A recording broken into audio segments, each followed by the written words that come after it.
Je vous remercie d'assister à notre soutenance et on va vous présenter le thème de la réalité virtuelle et plus précisément le rôle de l'incarnation durant l'utilisation de la VR pour réalité virtuelle pour favoriser le comportement d'achat. Avant toute chose, il me semble important de vous définir ce que c'est que la réalité virtuelle. C'est défini comme une simulation générée par ordinateur d'une situation qui incorpore l'utilisateur, qui l'aperçoit via un ou plusieurs de ses sens et qui interagit avec elle d'une manière qui semble réelle. En fait, c'est placer une personne dans un environnement virtuel et avoir l'impression que la personne s'y trouve vraiment. On va mettre un petit peu plus de contexte sur tout ce domaine et ce marché.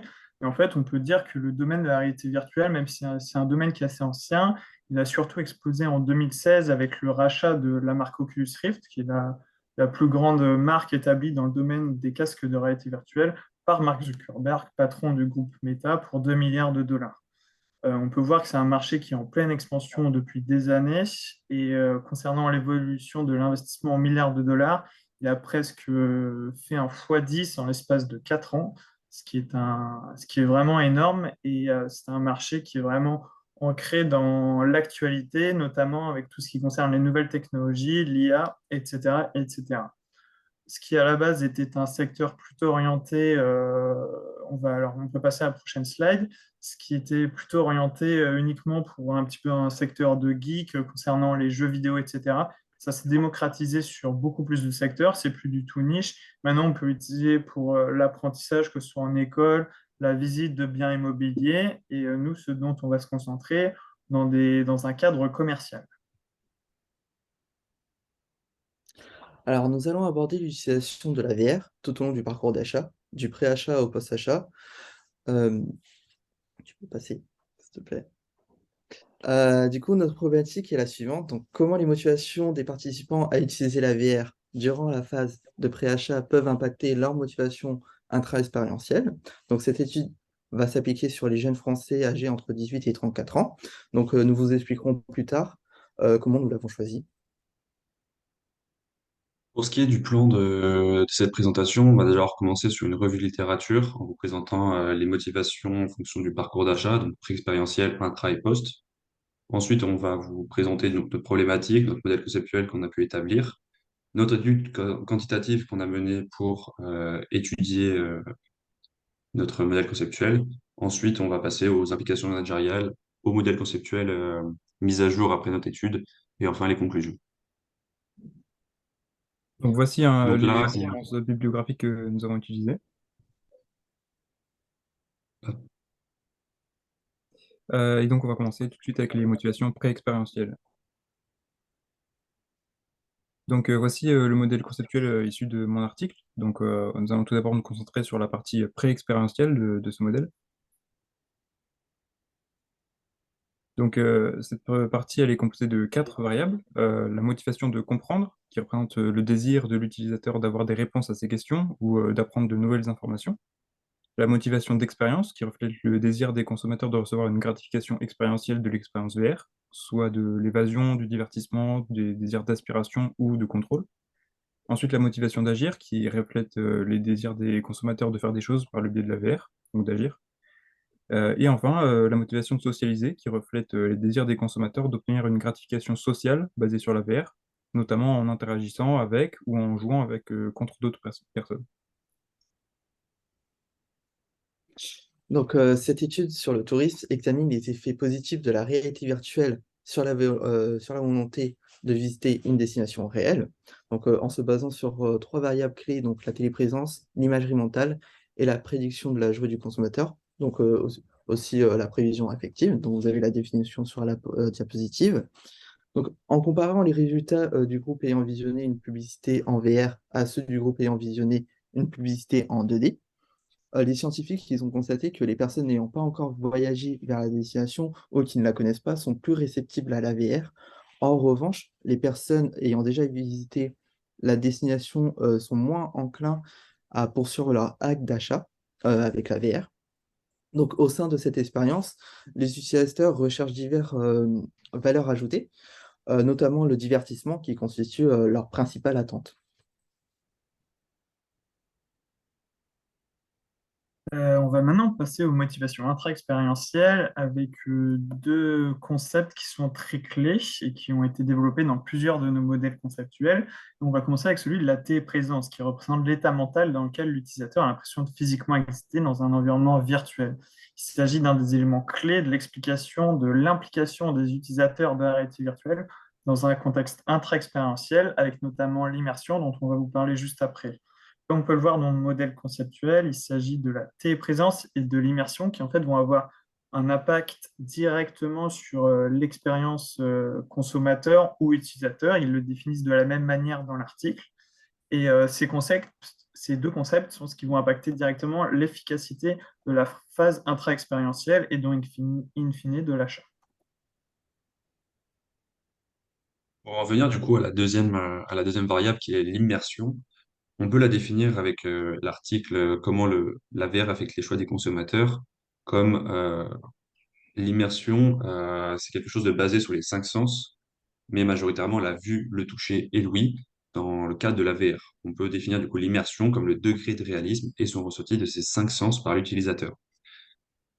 Dans mon article, les chercheurs vont identifier trois degrés d'immersion. L'immersion complète, ça va être une immersion avec un casque de réalité virtuelle, une immersion semi-immersive, où là, ça va être dans des salles de VR avec des diffusions d'images sur les murs, comme on peut voir dans les musées, ou alors une faible immersion, voire une non-immersion, ça va être une expérience face à un écran d'ordinateur.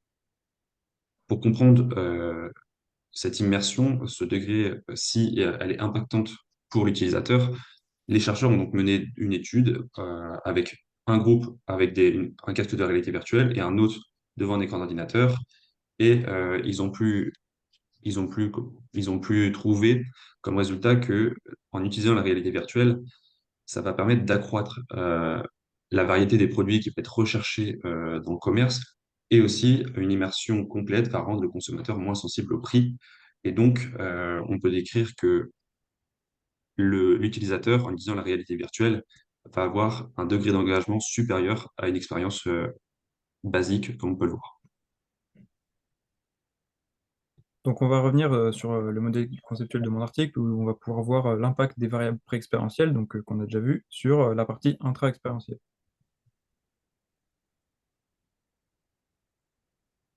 Donc pendant l'expérience VR, l'utilisateur il peut être engagé dans l'expérience de quatre façons différentes. Premièrement, l'engagement cognitif, qui représente le chemin de pensée et l'élaboration mentale du client. Donc il est impacté par la motivation de compréhension. Deuxièmement, l'engagement émotionnel, qui va représenter l'affection et le plaisir que ressente la personne. Cet engagement est impacté par la motivation d'expérience. Troisièmement, il y a l'engagement comportemental, qui représente le temps et l'énergie investis par le client dans l'expérience VR, donc qui est impacté par toutes les motivations. Et enfin, l'engagement social, qui représente les émotions et les interactions sociales de la personne envers d'autres utilisateurs, des personnages fictifs ou bien la marque elle-même. Et quoi? Ah non, enfin, non, du coup, je disais, l'engagement social est impacté par les motivations d'expérience, d'agissement et de socialisation. Je croyais que quelqu'un me parlait, désolé. Du coup, ensuite, donc dans mon article, donc les auteurs, ils évoquent notamment le concept de story doing. Donc, ils visent notamment à encourager les clients et les adeptes d'une marque à participer à ces projets et à s'impliquer dans des questions plus larges et socialement pertinentes. L'un des principaux avantages du story doing, c'est qu'il permet donc à la fois de créer du contenu généré par les utilisateurs et en même temps donc de stimuler le marketing de bouche à oreille. Donc, on voit bien que le marketing, il se fait à plusieurs niveaux en même temps. Et pour entrer plus précisément dans le détail, les chercheurs ils ont déterminé que le transport narratif, donc qui correspond à l'investissement émotionnel dans une histoire avec une intrigue et des personnages, eh bien ce transport narratif il permet d'affirmer qu'au plus un utilisateur est engagé dans l'expérience, et ben, au plus il sera conquis donc par cette même expérience. Donc dès lors, bah, il en résultera un plus fort affect des consommateurs envers la marque. Donc on passe à la dernière partie donc, qui traite des émotions et actions qui découlent de l'expérience. Suite à leurs expériences, donc qui se doivent bien sûr d'être agréables, voire même mémorables, les consommateurs conquis, ils peuvent éprouver donc un réel attachement émotionnel envers la marque, voire même tendre à en devenir ambassadeurs et ainsi en faire le plaidoyer auprès de leurs proches. La VR, en favorisant la présence sociale, et aussi le transport narratif va créer donc de fervents défenseurs de la marque. Et outre le fait d'en parler positivement, les consommateurs ils sont prêts à essayer de nouvelles offres et même ils sont résilients pardon, à l'afflux d'informations négatives envers la marque, d'où le fait qu'on parle donc de consommateurs ambassadeurs. Et il en résulte que les chercheurs ont démontré que les expériences VR sont bien plus performantes que les vidéos de pub standard, donc en matière d'engagement. Et du coup, on va revenir sur la dernière partie du modèle conceptuel de mon article, avec l'impact des variables de l'intra-expérience sur les variables de la post-expérience. Donc, à la fin de son expérience VR, la personne va avoir un regard nouveau sur sa relation avec la marque, et selon l'implication qu'il a eue lors de l'expérience, cette relation client-marque peut être affectée de 5 manières différentes. La première, c'est la qualité d'une marque partenaire, qui consiste en l'évaluation par le consommateur de la performance d'une marque partenaire. Donc elle est plus importante lorsque le client a eu un engagement cognitif et social lors de son expérience. Ensuite, l'engagement à la marque représente la valorisation par le consommateur d'une relation continue avec la marque. Donc il est impacté par tous les types d'engagement. L'autoconnexion est le degré auquel la marque se connecte à l'identité du consommateur par le biais de la réalité virtuelle basée sur le marketing. Il est plus important lorsque la personne a eu un engagement émotionnel, comportemental ou social lors de son expérience. L'intimité représente la profondeur du lien consommateur-marque et elle est impactée par un engagement émotionnel, comportemental ou social. Et enfin, la passion est un fort affect lié à la marque, une confiance et même une détresse d'une anticipation de la séparation. Elle est également plus forte lorsque le client a eu un engagement émotionnel, comportemental ou social lors de son expérience. Et on peut mettre en relation les variables d'engagement, de passion et d'intimité avec les travaux du chercheur américain Robert Sternberg, selon qui ces trois variables sont capitales dans une relation, et ces trois variables permettent un amour complet et consumé. À partir de cette revue de littérature, on a pu regrouper des recommandations managériales pour savoir comment la VR pourrait avoir un impact sur l'expérience utilisateur en entreprise. Dans un premier temps, la VR elle pourrait combler le manque de variété et de stock dans des magasins physiques. Par exemple, le cas d'IKEA qui utilise un peu la réalité virtuelle pour présenter des meubles qu'ils n'ont plus en stock à des clients. Ça peut être aussi un moyen de rendre le consommateur moins sensible au prix. Donc, ça pourrait permettre de limiter les promotions et donc de faire des meilleures marges, par exemple, pour une entreprise. Et ça peut être aussi un moyen, en jouant sur les émotions, en rendant l'expérience mémorable, de personnaliser l'expérience client avec la réalité virtuelle pour améliorer du coup la satisfaction et la recommandation qui va être faite post-achat. Donc rapidement un point sur les research gaps. Donc les deux principaux issus de notre revue de littérature. Donc il y a notamment l'étude des variables, de par le fait que chacun de nos articles traite d'une variable indépendamment. Il n'y a aucun article qui regroupe toutes nos variables. Et aussi, sur tous nos articles, ils se concentrent sur un public qui est jeune et anglophone. Donc nous, on a décidé de mener nos recherches sur un public francophone et donc qui, on le sait, a une culture différente et une approche aussi différente quant aux nouvelles technologies. Et merci Alexandre, et c'est ainsi que cette revue de littérature nous a permis d'émettre notre problématique, comment les motivations des participants utilisés à VR durant la phase de pré-achat peuvent impacter leur action intra-expérientielle en se focalisant sur le story doing et donc application sur les jeunes Français de 18 à 34. Alors pour répondre à cette problématique, voici le modèle conceptuel que nous avons développé et qui reprend différentes variables que nous avons étudiées. Nous avons développé 6 hypothèses autour des relations potentielles entre ces variables et nous avons testé ces hypothèses du coup à l'aide de l'étude quantitative. Donc on va passer justement à l'étude quantique que nous avons réalisée. Et on va d'abord rapidement évoquer la méthodo, puis on enchaînera sur les résultats et ensuite les conclusions à en tirer. Donc, concernant la méthodo, donc étant donné que la méthode quantitative, c'est une approche de recherche qui se concentre sur l'analyse de données numériques, bah, il nous a fallu concevoir une enquête donc, pour collecter donc, des données mesurables. Et donc, c'est dans ce sens qu'on a créé un formulaire Google composé de 3 sections. La première partie pour savoir si le répondant avait déjà testé la VR et dans quel contexte. Puis 3, 4 questions par variable et à chaque fois, on a utilisé l'échelle de Likert pour mesurer les attitudes et perceptions des répondants. Et enfin, des questions classiques de type sociodémographique. Et après avoir recueilli donc toutes ces données, on a mené avec l'outil SPSS des analyses sur les différentes variables. Tout d'abord avec un test de l'ACP, suivi d'une analyse de l'alpha-Cronbach. Puis on a mis à l'épreuve les hypothèses qu'on avait formulées, notamment donc en effectuant des tests de normalité de distribution, des tests de corrélation, puis des tests de régression linéaire multiple. Voilà, merci Alexandre. Donc, ce qu'Alexandre vient de vous décrire sur toutes ces variables, on les a menées sur les 7 variables que l'on vous a présentées juste avant. Et alors, on ne va pas vous redonner toutes les définitions, mais on va passer sur celles qu'on vous a déjà données. Mais on peut notamment parler de l'utilité perçue, de la facilité d'utilisation, qui sont des degrés auxquels une personne croit que l'utilisation d'un système particulier améliorerait ses performances professionnelles ou bien ne nécessiterait aucun effort dans le cadre de la facilité d'utilisation. On va maintenant passer aux hypothèses que cela nous a données. Sur les 6 hypothèses que nous avions, pardon, seulement 2 ont été validées et les autres ont été rejetées. Les 2 hypothèses qui ont été validées concernent l'utilité perçue, la facilité d'utilisation et sur le divertissement qui favoriserait la téléprésence et le transport narratif. Les autres hypothèses ont été rejetées et on va vous les présenter juste après à l'aide des données. Donc voici les résultats que nous avons obtenus mis en lumière graphiquement. Du coup, on voit les relations entre les différentes variables et à quel point elles sont significatives. Leur impact est significatif. Ça nous permet de voir sur la slide suivante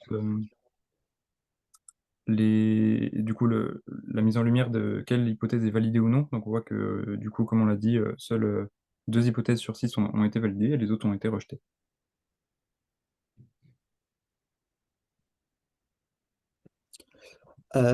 Cependant, cette étude présente certaines limites. Tout d'abord, notre échantillon était composé uniquement de jeunes Français âgés de 18 à 34 ans. Cela était une volonté de notre part, car nous souhaitons étudier ce segment de la population sur lequel peu d'études sur la VR ont été menées. Mais cela limite la portée des résultats et ne les rend pas forcément représentatifs de l'intégralité de la population. De plus, notre étude quantitative se basait sur une expérience VR vécue antérieurement par les participants et sur les souvenirs qu'ils en avaient. Ceci n'est pas idéal pour plusieurs raisons. Premièrement, leur survie peut avoir été modifié avec le temps et ne peut plus être représentatif de leur ressenti après la fin de l'expérience. Cependant, deuxièmement, pardon, l'expérience VR vécue par les participants n'était pas forcément une expérience marketing, donc leur perception n'est pas représentative de l'expérience qu'on souhaite mener. Et enfin, notre étude n'a pas pris en compte les différences culturelles et les variations individuelles dans les motivations des consommateurs. Néanmoins, on a pu déterminer plusieurs recommandations managériales, même si certaines hypothèses n'étaient pas validées. On a quand même eu des résultats, on avait quand même eu des résultats pertinents, bien qu'une des variables ne soit pas pertinente, les 2 autres pouvaient l'être. Donc pour ça, on a pu déterminer que la VR pourrait avoir un impact sur les entreprises, d'abord parce que la VR joue sur les sentiments et l'aspect mémorable. Ça pourrait permettre d'augmenter l'engagement du consommateur en utilisant la réalité virtuelle comme une phase de test. Donc ça permet d'apporter une valeur ajoutée, même si le produit n'est pas encore disponible en physique. Ensuite, l'expérience ça pourrait rendre l'expérience client plus interactive et plus divertissante. Donc, ça pourrait être, par exemple, créer des scénarios d'utilisation lors du parcours client pour impliquer au maximum l'utilisateur et donc augmenter son engagement. Et enfin, on pourrait voir la réalité virtuelle euh, comme un moyen d'apporter de nouvelles dimensions à la personnalisation du parcours client en proposant des expériences beaucoup plus poussées et surtout en fonction des goûts de l'utilisateur, de toutes les données qu'on aura pu récolter avant et, euh, et donc d'améliorer au mieux, de mieux centrer l'utilisateur au milieu du coup de son expérience. Pour conclure, la réalité virtuelle a donc la possibilité de jouer un rôle très intéressant dans la stratégie d'expérience utilisateur des entreprises. Ça permet d'avant tout de maximiser l'engagement, de rendre les expériences beaucoup plus interactives et divertissantes. Et surtout, ça peut apporter une dimension nouvelle à la personnalisation du parcours client qui est très recherchée, qui est très recherchée par les entreprises. Toutefois, ça reste quand même une technologie qui nécessite encore énormément d'amélioration euh, pour, euh, pour que ça soit vraiment pertinent pour toutes les entreprises au niveau commercial. Dans un premier temps, c'est un coût qui est quand même assez élevé à la mise en place. On parle de casques qui peuvent coûter dans les 500 euros, voire plus. Il y a aussi des limites techniques. Il faut du matériel, il faut de la place, il faut des écrans, etc. Et aussi, il y a aussi l'acceptation et l'adaptation des utilisateurs. Toutes les personnes ne sont pas capables de tenir un casque sur leur tête. Ça peut faire mal aux yeux. Ça peut aussi être dérangeant de l'utiliser, même de manière éthique pour certaines personnes. Et donc, pour nos futures voies de recherche, on pourrait voir l'utilisation de la réalité virtuelle dans un contexte de collaboration à distance. Donc, ça pourrait être non pas que la personne se déplace dans le magasin, mais puisse communiquer avec la VR à distance. Donc, ça peut être dans un cadre de B2C ou de B2B. On peut voir aussi l'impact de la réalité virtuelle sur la satisfaction client, donc plus se concentrer sur la fonction de post-achat.